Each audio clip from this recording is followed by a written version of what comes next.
Authorities in Ukraine say they have shot down most of the 6 suspected Russian surveillance balloons detected in the skies over Kyiv. The Kremlin hasn't commented on the reports, but Russian forces have launched a new round of missile attacks across Ukraine. Among the targets hit is the country's largest oil refinery. Ukraine has repelled some attacks, but authorities say targets in the north, west, south, east and centre of the country have been struck. Well, straight to Kyiv then, we can join Igor Zhovkva, who's Deputy Head of the Office of the President of Ukraine. Mr. Zhovkva, welcome to DW.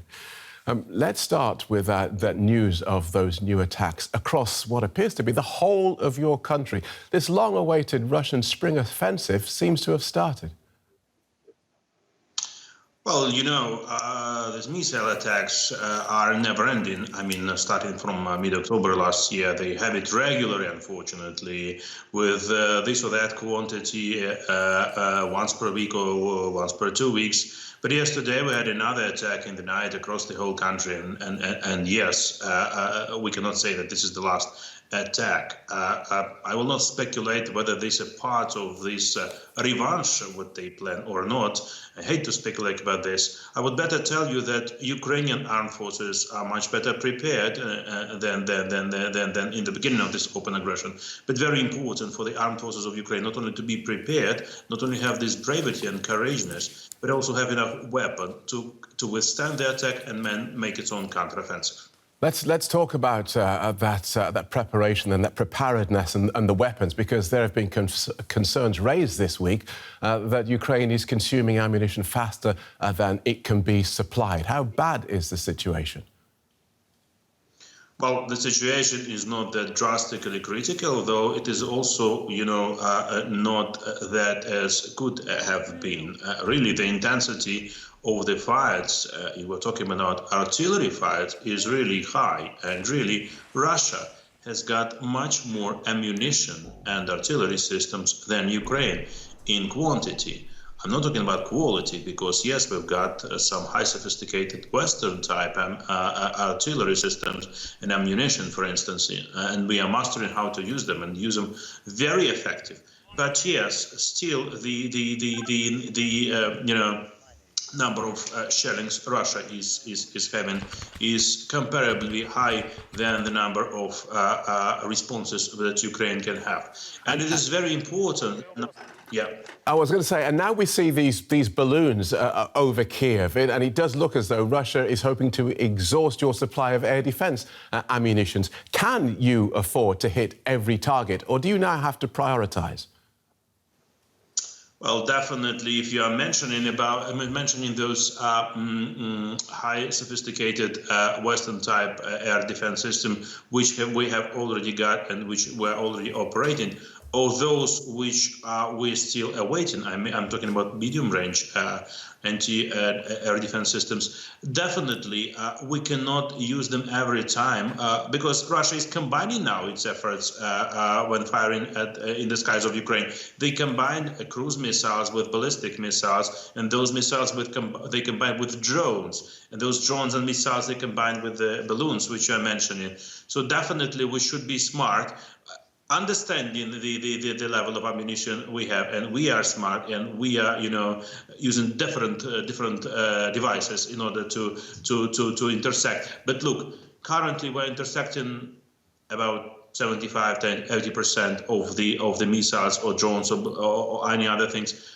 It could be better. It could be better, provided that we had already, as of now, the desired amount of air defense and anti-missile systems. OK, so you always need more. And one of the things that I want to come to is tanks, because when Ukraine first asked for heavy tanks, it was told no. You kept asking, and now they're expected to arrive towards the end of March. Now Kyiv is asking for jets, the wings for freedom, as your president called them. And again, they've been told no. Do you expect that answer to change in the same way?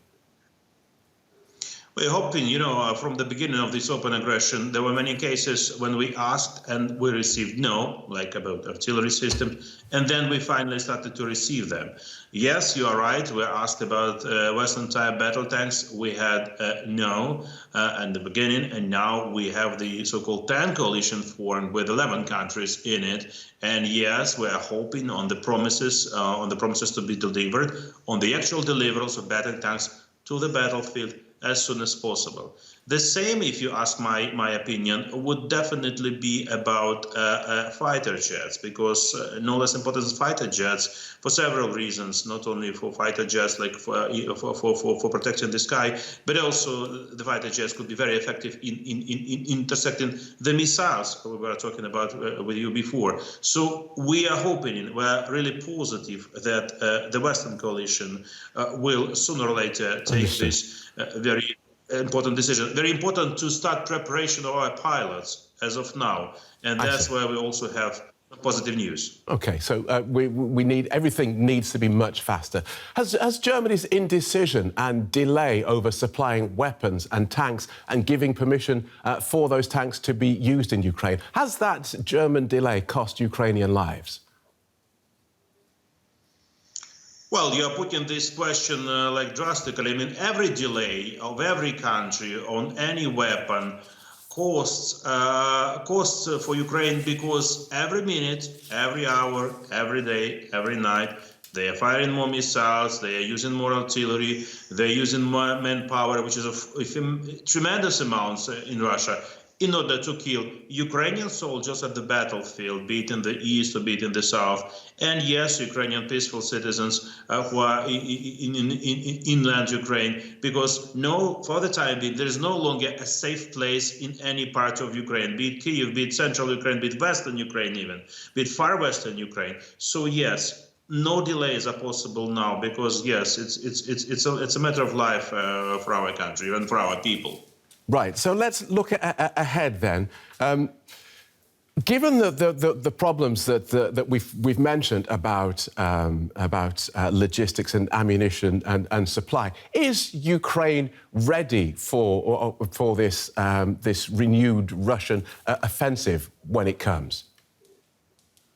Definitely, we are ready, more than ready, and I think this revanche, which Russia is planning now, it unfortunately will take place because they are destined to make this, but it will definitely destined to fail, and it will probably might have been their last huge revanche. But very important that we should be prepared to counteroffensive. We had a very good and positive dynamics throughout the second half of last year. Remember, after liberating the north of Ukraine, then it was Kharkiv and the eastern Ukraine around Kharkiv. Then it was a significant part of south, including the city of Kherson. So we need to get this positive dynamics. We need to get our territories liberated inch by inch, kilometer by kilometer, and thus aiming at the aim of liberating all the territory of Ukraine, all the sovereign territory of Ukraine. So let's look down then to the end of that road that you've just outlined.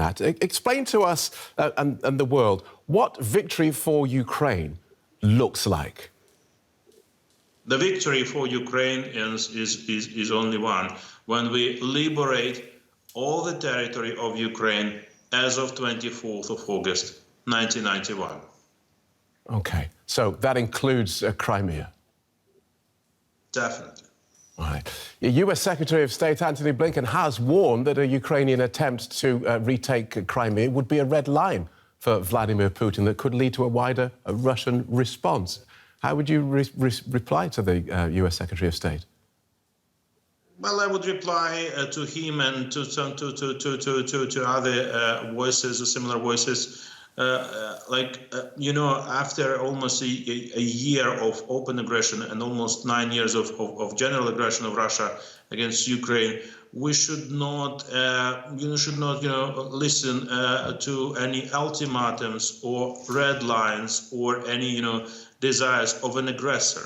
It's high time for not only for Ukraine but for the rest of the civilized world to get even more unity in letting one country, just one country, not to dictate the rest of the world how to live, Because if we hadn't stopped this Russian aggression here in Ukraine, it could have spread it to other neighbors of Ukraine and then further to Europe. We did it together, and that's our way to our general victory.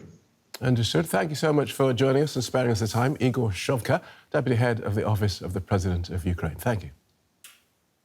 Thank you.